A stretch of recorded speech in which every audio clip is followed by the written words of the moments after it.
bien. Compromiso es deuda, señor presidente Álvaro Uribe Vélez. Muy buenos días.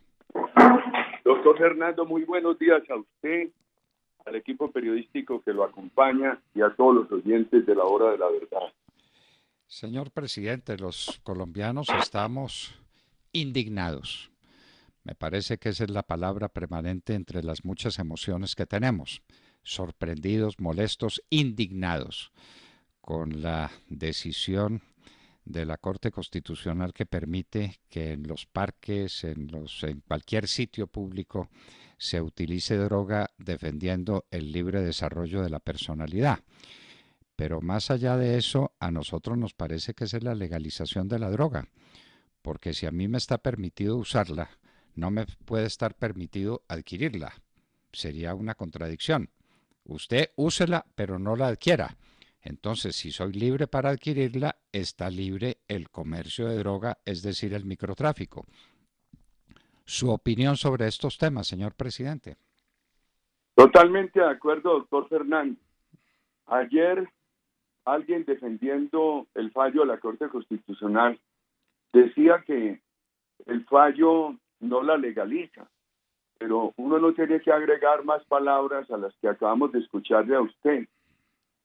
Si es algo ilegal, como lo define el artículo 49, el acto legislativo del año 2009, pero se permite que se use en los parques, entonces, ¿cuál es la ilegalidad?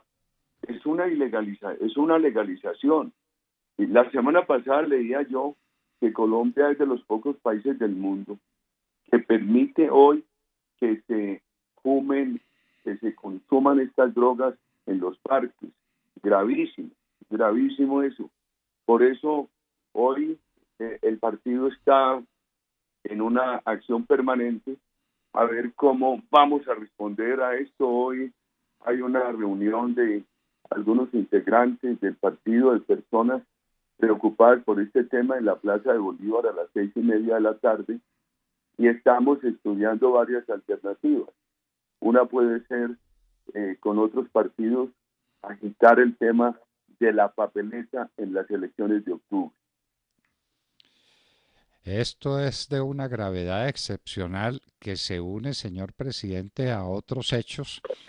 Estamos pendientes todavía de una decisión de la Corte Constitucional que se refiera al uso del glifosato, que usted sabe demasiado bien porque en su época este debate se adelantó. Hay que ver con qué furia, porque los enemigos del glifosato, que eran los amigos de la cocaína, movían cielo, mar y tierra para que no hubiera aspersión aérea. Señor presidente, la falta del glifosato está haciendo crecer los cultivos de coca en el país exponencialmente. El día que nos digan la verdad sobre la cantidad de coca que hay sembrada, nos vamos a caer de espaldas. Señor presidente, este es un tema vital para la seguridad nacional y para la economía colombiana. Mientras sigan entrando los millones de dólares que entran por la cocaína, no tenemos una economía auténtica, sino una economía postiza, y por eso con ese tipo de cambio no estamos exportando nada. Bueno, presidente, el tema alrededor del glifosato podría ser un tema infinito, pero es que no hay derecho a que a estas alturas todavía no sepamos si podemos combatir eficientemente los cultivos de coca en Colombia. Ojalá empiece el gobierno cuanto antes. Ahí hay una noticia del ministro de la Defensa, la vi esta mañana en las redes, que él dice que en poco tiempo se reanudará la fumigación. Ojalá cuanto antes, doctor Fernández, y ojalá el gobierno pueda tener éxito también en los programas de sustitución, porque usted recuerda que en el gobierno donde trabajamos juntos se cambiaron 100.000 familias que sembraban droga por 120.000 familias guardabosques, y eso ayudó mucho, pero eso lo suprimieron después. Por ejemplo, uno ve que sustituir droga que por un cultivo de cacao, de café especial, que por palma africana, todo eso es útil, ojalá se haga, pero hay muchas partes donde no se puede la agricultura comercial, y un país que tiene 600.000 kilómetros de bosque y que en la droga tiene una gran amenaza por la tala del bosque para sembrar droga, debería pensar en esa acción que fue muy útil. Yo creo que en el mundo, y más en este trópico suramericano, se va a haber que pagarle a la ciudadanía por cuidar el bosque, al campesino brasilero, para que cuide el bosque y los ciudadanos no lo talen para sembrar soja, al campesino colombiano, etcétera. Yo creo en una acción combinada de cultivos sustitutos, encarcelamiento para todo lo que son jíbaros, narcotraficantes, extradición, el tema de erradicación manual, el tema de fumigación y el tema de pagar por la protección del bosque. El gobierno tiene un artículo del plan de desarrollo que se llama compensaciones ambientales, y yo creo que están pensando utilizarlo para eso. Ojalá ninguna mejor compensación ambiental que compensar a la ciudadanía para cuidar el bosque y las fuentes de agua. Señor presidente, mencionó usted la extradición. En estas últimas horas, en estos últimos días, he tenido la oportunidad de reunirme con el coronel Luis Alfonso Plazas para recordar lo que era la política antidrogas durante su mandato, que empezaba por un Consejo Nacional de Estupefacientes del que formábamos parte 6 ministros, la Policía Nacional, invitados de la Comandancia de las Fuerzas Militares, del Ejército, de la Armada. La policía tenía lugar propio, la Fuerza Aérea, por supuesto, participaba el fiscal, participaba el procurador. Había una política antidrogas, presidente, que incluía, entre otras, la extradición. Usted es el presidente de la República que más colombianos extraditó, porque esa es una herramienta preciosa de cooperación judicial con el país, con el gran país del norte, pero además de defensa de las instituciones propias. Y uno ve, presidente, que terminaron el Consejo Nacional de Estupefacientes y que no hay un plan antidrogas compacto como el que había en la época. Por ejemplo, ¿dónde está la interdicción para la gasolina y para el cemento, que son elementos claves, necesarios, indispensables para la producción del clorhidrato de cocaína? Presidente, ¿no será hora de que el presidente Duque cree una política antidrogas que empiece por tener un Consejo Nacional de Estupefacientes o su equivalente, llámelo como quiera, pero una organización dedicada todo el tiempo a combatir el peor flagelo que tiene la República, que es el narcotráfico? Según hemos escuchado al doctor Guillermo Botero, ministro de Defensa, el gobierno trabaja en un equipo.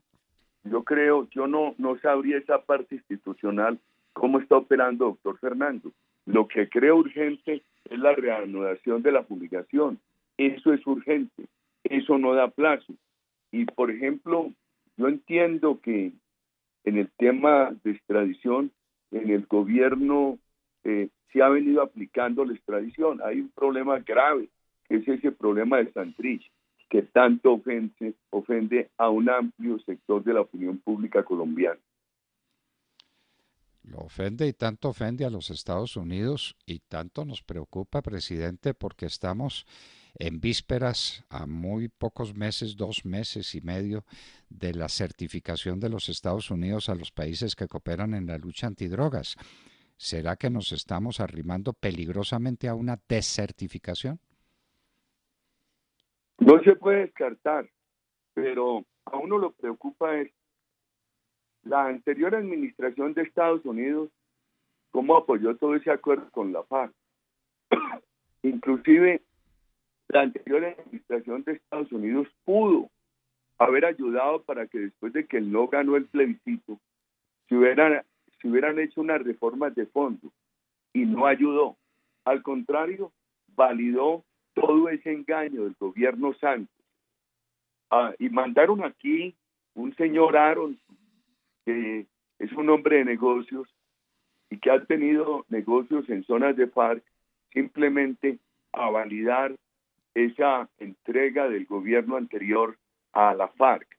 Entonces a uno le preocupa eso de Estados Unidos. Lo de hoy, no me extraña que nos desertifiquen.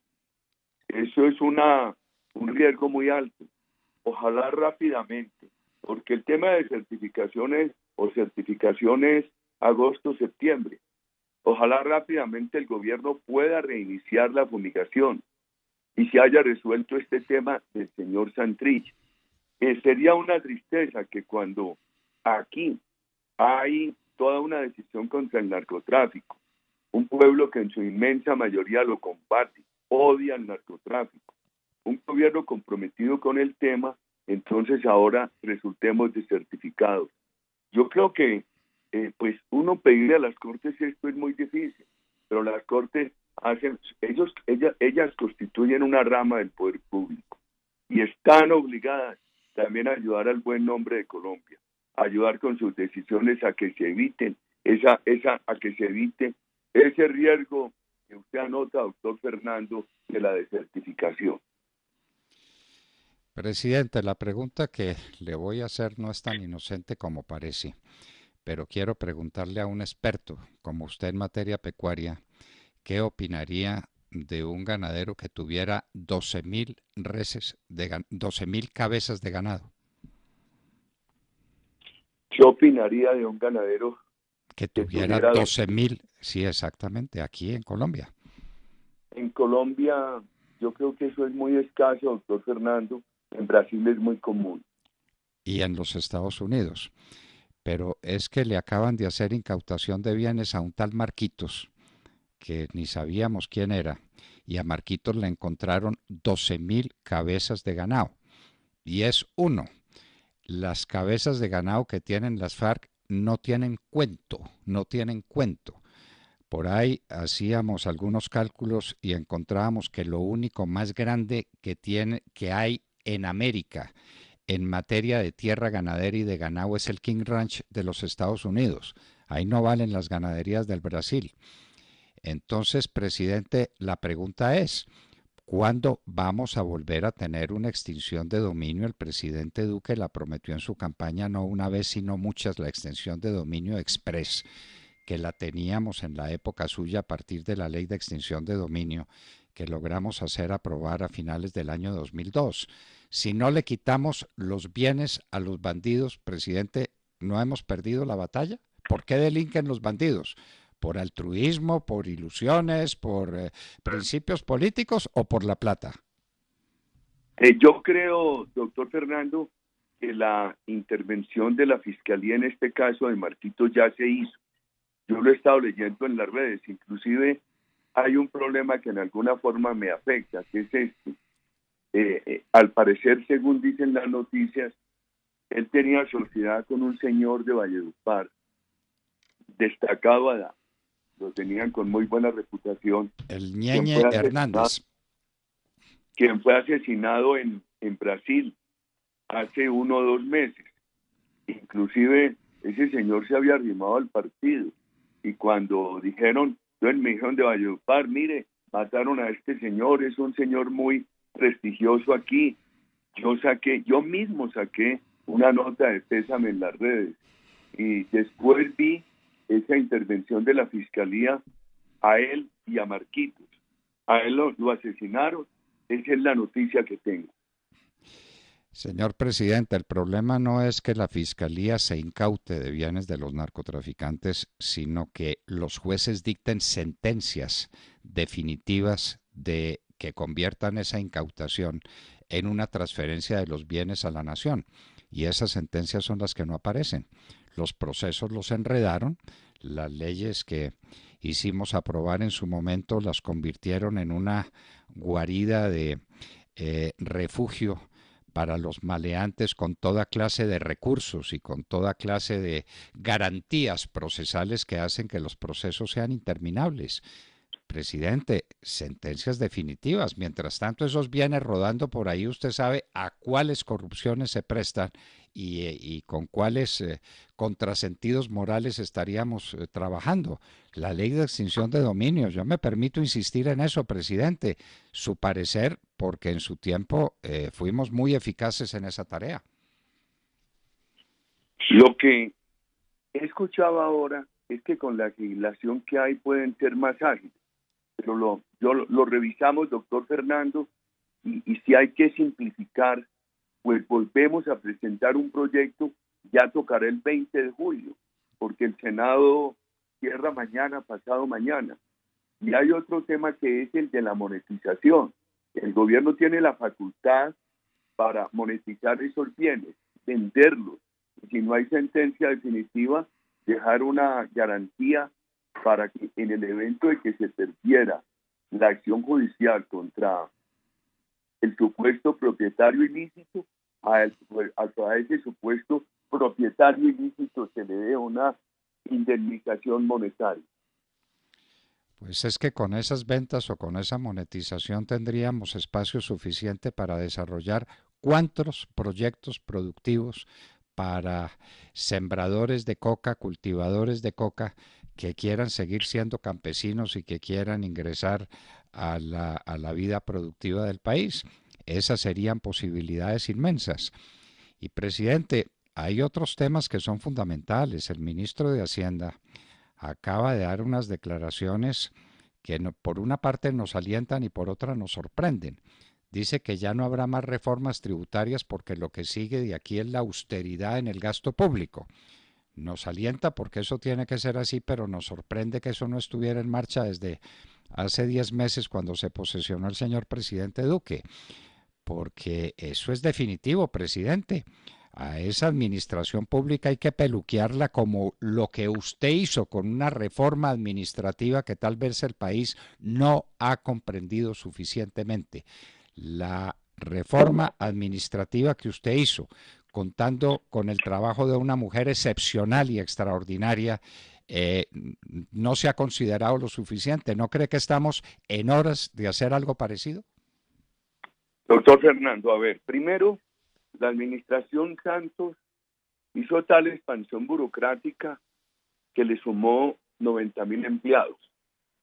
Por ejemplo, en el gobierno nuestro, nosotros habíamos, en esos 90.000 hay unos 72.000 contratistas y unos 18.000 por nombramiento. En el gobierno nuestro, nosotros habíamos hecho una gran reducción. Por ejemplo, varias entidades del Ministerio de Agricultura se suprimieron y se redujeron a una, y se llamaba el INCODER. Y el gobierno Santos quedaron como 3 o 4. La Agencia de Tierra, la Agencia de Desarrollo Agropecuario, la Agencia de Restitución. Hay 3 o 4 entidades. Eso fue una vergüenza, esa proliferación burocrática. En el plan de desarrollo se le acaba de dar facultades al gobierno para que proceda. Estamos atentos a ver el gobierno cómo las va a ejercer porque no tenía las autorizaciones. De otro lado, en el gobierno, si vienen con la austeridad este año puede llegar a unos 2 billones en gastos que han venido ahorrando.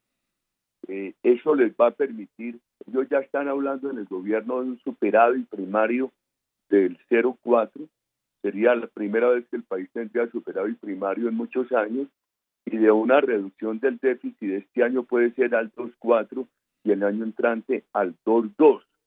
Lo que se le ha pedido a los ministros es que esa reducción no sea sacrificando planes como vías terciarias, que las están reclamando en todas las regiones de Colombia, sino que sea una austeridad totalmente en esos recortes burocráticos y administrativos. Por otro lado, el gobierno en el tema de la reforma del catastro, que ellos dicen que es para legalizaciones, no para incrementos, porque nosotros tenemos en marcha un proyecto de congelación del catastro un tiempo, que por vía de legalizaciones y de actualizaciones, no de incrementos, puede haber un tema, una fuente de recursos muy importante. Estamos a la espera de eso, pero yo comparto con usted toda esa proliferación de entidades de la administración anterior, ojalá se recorte. Señor presidente, 2 billones de pesos, ¿y cuánto le va a costar al país la caída en el precio del petróleo? Es que no nos hemos dado cuenta que el petróleo bajó de $85 a 60 y que no hay expectativas en el mundo muy serias de que vuelva a subir el precio porque hay una baja demanda por la gigantesca producción de petróleo de los Estados Unidos, especialmente del petróleo de esquisto o fracking que aquí no hemos querido poner en vigencia, y entonces vamos a tener por ahí una pérdida sustantiva. Este es un país, presidente, que está dependiendo del petróleo como nunca antes. Estamos muy orgullosos por la llegada de inversión extranjera y el 90% de esa inversión viene vinculada a proyectos petrolíferos simplemente para mantenerlos, no para ampliarlos porque la exploración de petróleo es muy tímida en Colombia y estamos esperando el fracking. Entonces queremos su opinión sobre estos temas fundamentales, presidente, porque nos tenemos que acostumbrar a petróleo de 60 y $50, ¿o no cree usted? Pero petróleo de $60 yo creo que ayuda bastante, doctor Fernando. En el primer trimestre, ese crecimiento que se presentó de inversión extranjera trajo, si la memoria no me falla, una buena cifra de manufactura. Creo que fueron 500 millones. Y llevábamos mucho rato sin eso. Prácticamente la confianza de inversión se afectó en Colombia desde el año 2014, porque en el año 2010 tomaron todas las decisiones, 2011, 2012, todas las decisiones para quitar los estímulos tributarios, crecer el gasto público y al mismo tiempo elevar sustancialmente los impuestos.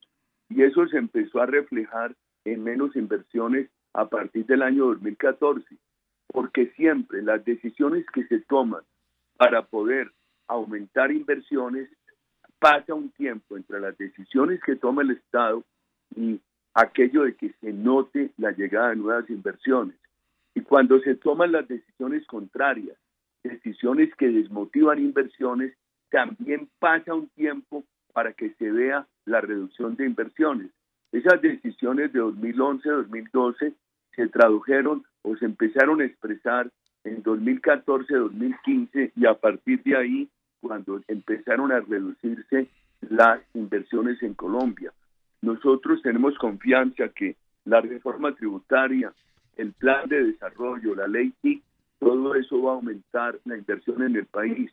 En cuanto al fracking, doctor Fernández, la ministra muy valerosamente ha dicho que si el país no hace unos esfuerzos en fracking, nos vamos a quedar sin petróleo y sin gas. Ella dice que lo están haciendo, que el gobierno está empeñado en eso, digo, transmito palabras de la ministra, pero con todas las precauciones ambientales y sociales. Yo creo que esa resistencia que se ha creado contra el petróleo, hay que preguntarle, formularle otra pregunta a los colombianos, que es, ¿estamos dispuestos a quedarnos sin petróleo? ¿Qué hace este país de 46, 47 millones de habitantes en 6 años sin petróleo o sin gas?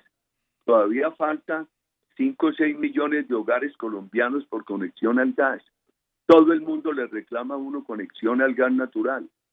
Europa se caracteriza por una muy comprometida defensa del medio ambiente y no hay un hogar europeo que no tenga conexión al gas natural. Yo creo que nosotros tenemos que entender esto que ha propuesto la señora ministra de Minas, pero también sobre todo para los jóvenes y para que los padres de familia hablen con los jóvenes, se está adelantando una gran política de estímulo a las energías alternativas.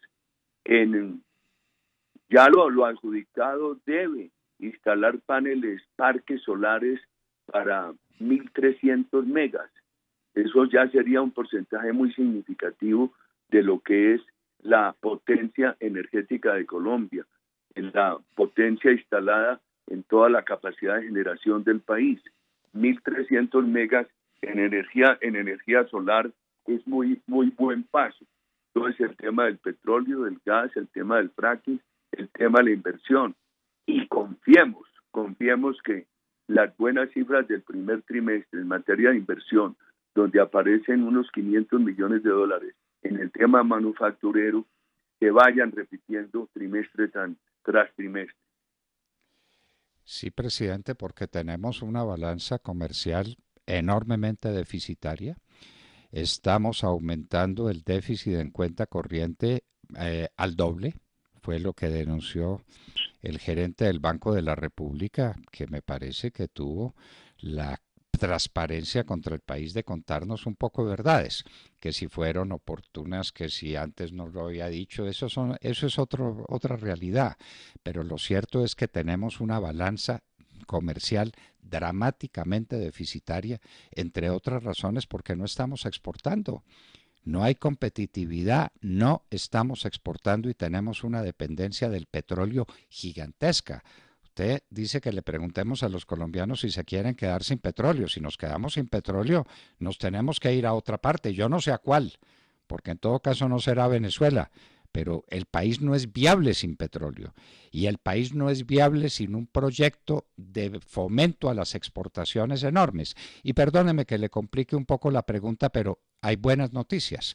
Una exención que en su gobierno se contempló y se puso en marcha la exención hotelera que permitió una inversión de 4,5 billones de pesos en nuevos hoteles y en reforma de los hoteles existentes, acaba de ser confirmada por la Corte, anulando las normas que se dictaron para eliminar esa exención. Presidente, ese es un tema capital. La inversión. Un país no se desarrolla sino sobre la base de las inversiones. De otra manera, el desarrollo es imposible. Pero queremos oírlo, presidente. Sí, doctor Fernando, a ver, por ejemplo, este año se ha recuperado la importación de bienes de capital.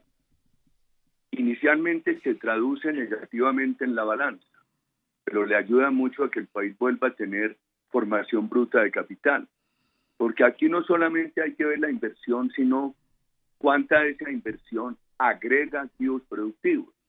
Porque si llega una inversión extranjera, compra una empresa, pero no se agregaron activos productivos, eso se contabiliza como inversión extranjera.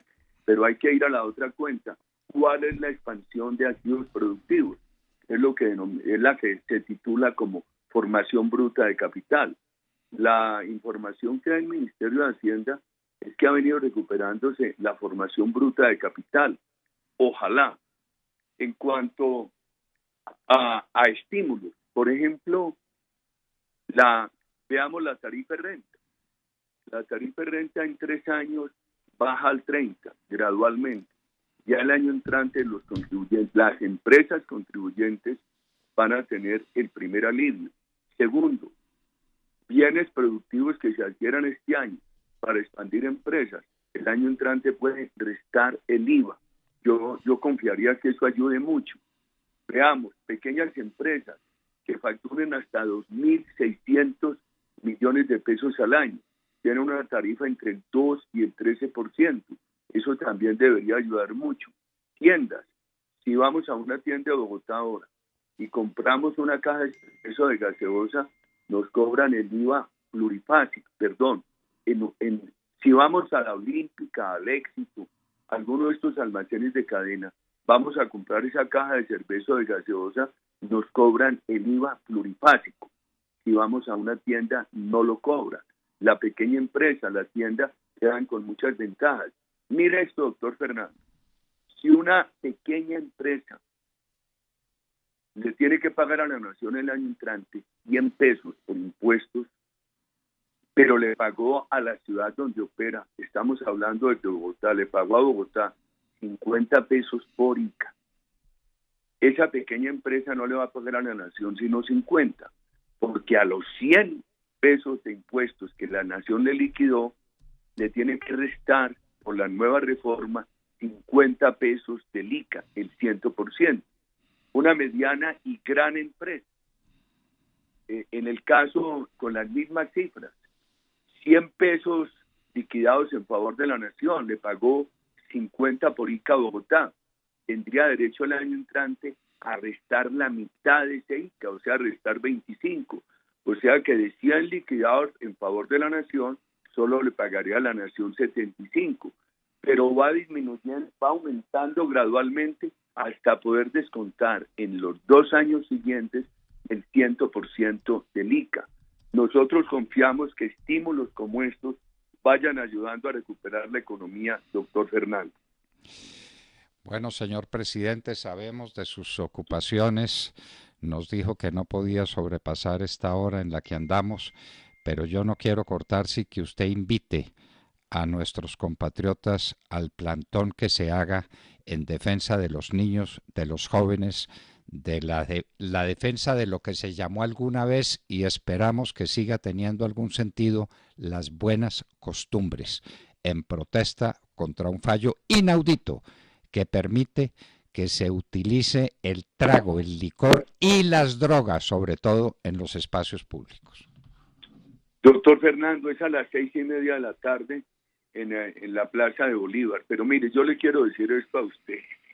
Yo por usted no tengo sino admiración, respeto, gratitud como colombiano. Estar usted en estos micrófonos todos los días, con la capacidad de estudio que tiene, con su erudición, con su cultura, le ayuda mucho a Colombia. La defensa de estas tesis es muy difícil, es muy difícil. Es que hay momentos de la vida sobre los cuales uno tiene que volver a pensar. A esa palabra paz, cautivante palabra paz, es muy fácil decirle sí, es muy difícil decirle no, como le tuvimos que decir no a la paz, sino a lo que nos disfrazaban de paz con el plebiscito. En eso hay muy pocos, casi que usted es el único que hace esa tarea y con esa fortaleza. O sea que a mí me da mucho gusto hablar en la hora de la verdad y siempre voy aplaudiendo esa manera como usted persiste en esa lucha de todos los días. Ahora nos toca, además de lo de hoy, pues seguir insistiendo en unas presencias en todo el país y buscar cómo hay una solución para octubre, porque el gobierno ha dicho que de ninguna manera deroga el decreto que le exige a la policía el decomiso de droga. Ojalá todos los ciudadanos estimulemos a la policía, donde nos encontremos un policía, lo saludemos con cariño, le digamos, hombre, decomisen toda la droga, recojan toda la droga, que el decreto está vigente. El gobierno ha dicho que mantiene el decreto vigente y eso es muy importante, y que busquemos una manera democrática, constitucional, de presencia en las calles y de presencia en las urnas en el mes de octubre para contrarrestar estos fallos que tanto daño le hacen a la familia colombiana y a las nuevas generaciones. Yo, para hablarle a usted, nunca tengo afán, doctor Fernando. Yo aprecio mucho la hora de la verdad e invito a todos a que sigamos la hora de la verdad, porque el esfuerzo de la hora de la verdad es enorme. ¿Qué tal que no lo tuviéramos a usted todos los días en ese esfuerzo, doctor Fernando? Un colega de ustedes anteriormente me había comprometido un horario hoy, pero sepa que al contrario, yo me siento muy honrado de poder hablar en la hora de la verdad. Presidente, para nosotros es el honor, es el motivo de orgullo y la hora de la verdad no tendría sentido si el país careciera de líderes como usted. La patria está por encima de cualquier consideración, presidente, y no hay fatiga, no hay dolor, no hay duelo, no hay obstáculo que se oponga a que sigamos luchando por esta patria, porque otra no tenemos, presidente. Doctor Fernando, muy agradecido, siempre ánimo, sobra decirle, porque usted da un ejemplo de energía, un ejemplo de vocación, y mi saludo a todos los oyentes y mi saludo a el equipo periodístico que lo acompaña.